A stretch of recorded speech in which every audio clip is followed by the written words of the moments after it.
Una grande emozione, perché 1000 quel numero è la rappresentazione fisica del grandissimo lavoro fatto da tutti gli uomini e le donne che lavorano al centro Gallucci, chirurghi, anestesisti, infermieri, tecnici, tutti quanti hanno lavorato duramente per poter arrivare a questo traguardo.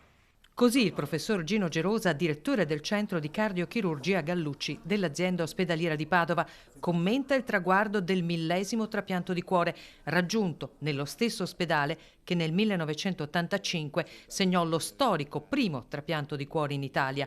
Ad operare fu il professor Vincenzo Gallucci. Ma cosa è cambiato in questi 35 anni? Dal punto di vista chirurgico e della tecnica chirurgica direi sostanzialmente nulla.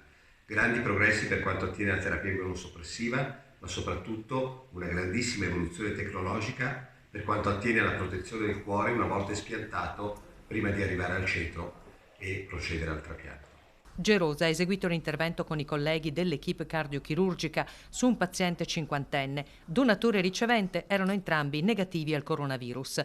E giusto per la 23esima giornata nazionale della donazione di organi, la Regione fa sapere che il settore è stato finanziato con altri 2.340.000 euro e che pur in tempi di Covid-19 da gennaio ad aprile sono stati effettuati 162 trapianti, di cui 145 di organo e di questi 19 da donatore vivente.